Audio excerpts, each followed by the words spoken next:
Hello! It's been a while since I've updated you here, and I am coming to you from California. I'm just looking to see if I can turn the camera around. I thought I could, but oh wait, here it is. Okay, this is where I am right now. I am at Moonlight Beach in Encinitas, California, and like I said, it's been a while since I've updated you. My last update, I talked about the journey, the BABS piece and the baseline safety and choosing safety over fear. Well, I have to report that since then, my journey across the country was filled with so much fear for me. It's really hard to see my phone here to see if this thing, it may drop off. I'm not sure how good my reception is, but anyway, I found myself just being in so much fear as I drove. The irony of that is not lost on me, and I also get that that's kind of the point in a way. Going from fear to safety, then the fears just come up, and also there's the reality of the collective fear that's big in the collective right now, relative to the pandemic and the virus and all of that.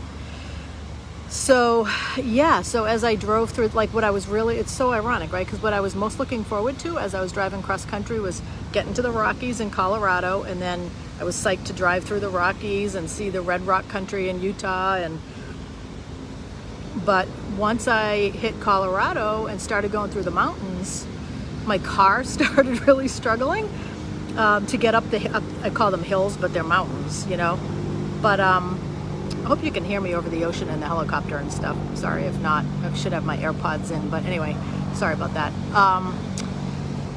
So driving through the mountains, I was just getting in so much fear. Like, will my car even make it? What happens if it doesn't? And the thing for me with fear is, like, once it starts, it almost becomes self-feeding, So I just found myself those last 4 days driving cross country just totally being in fear. It was rough, and I could find myself almost just kind of panicking and wanting to get to California, where I know some people and I can land and feel safe and all of that. So, for me, it's really recognizing and acknowledging the reality of the fantasy or the idea of something and the reality of it. Because my idea or my fantasy was it's going to be this awesome road trip cross country, and I knew I had a lot that I was processing, which I'll share a little bit about in a moment. But so I knew it wasn't going to just be all joy and fun and games and excitement. There's just a lot. But I didn't expect to be so terrified the whole way. So I just wanted to share that here, because for me, this whole talk, I know my last video I talked about the BABS part, and I said I'd talk about the journey part.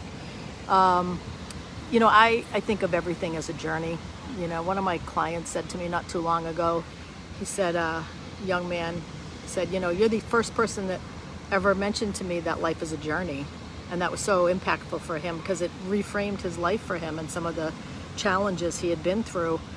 For me, looking at things as a journey, especially like the hero's journey or the heroine's journey, it frames it differently. So instead of it just being something that's either happening to me or, it's just life, like I'm just doing this thing, it puts it in a more, I don't know if it's epic is the right word, but maybe it gives it more meaning, and it puts it in a bigger context.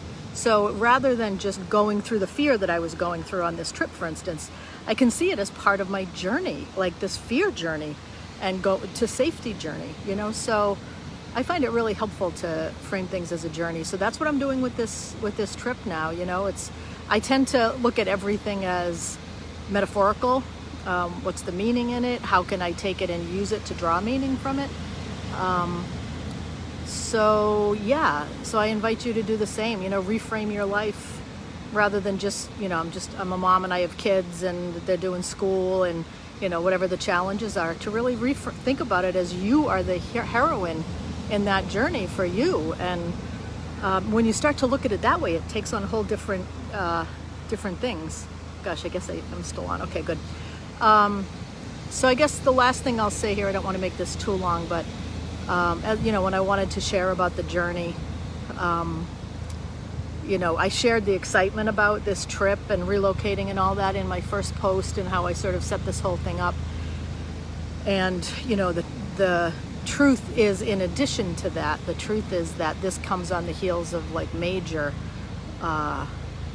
life transformation and loss for me. You know, I closed my business. I ended with all my clients. I had to say goodbye to all my family. I mean, I lived in Massachusetts my entire life. I'm 58 years old. I was there my whole life. So, you know, my physical community is there and all the familiarity. But probably the biggest piece of it was that in my 15-year relationship ended. So it's massive, you know, it's everything.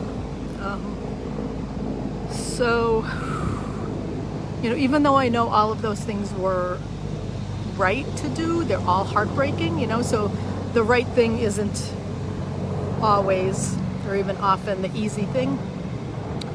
Sometimes you just do what you do because you know it's the right thing to do. So yeah, so there's just a lot of grieving. Part of the reason I haven't been on before now, you know, is there's just been a lot up for me, and I haven't really been in a space to feel like I could come on here and share. But yet I also want, as part of this journey, I want to be authentic, I want to be real, and I want to share with you what's going on for me. So yeah, so I'll be talking more about all of that, I think, as time goes on, and also sharing my process with you. You know, this is both logistical, right, as well as far as where am I going to end up living? I don't know. So I'll be sharing that journey. I have no idea what that's going to look like. It's just like be open to things unfolding, and I don't even know what the next step is. I can only know the next step here. So the next step is just to be here and grieve and recover and reconnect to myself, and I'll know the next step as far as anywhere I go or what I do when it's time. So and you know, as part of that, I'll just as much as I can share my process with you. So I'd love to know, you know, what it lands for you when I talk about looking at your life as a journey rather than not as a journey, you know, just as something that's happening. Does that land for you? Does that resonate for you? Does that shift anything for you? And you know what, I'm going to just turn my camera back around so that you can get another glimpse at the beach here. I think I did it. Can't really tell. Anyway, I can't really see the phone because it's so sunny. So that's it for me from here. Yeah, I'd love to hear anything you have to say, any questions, any, you know, thoughts. And I'm okay. I don't need, like, I'm not looking for, you know, support, like anything like, oh, you got this. I mean, that's always wonderful to hear.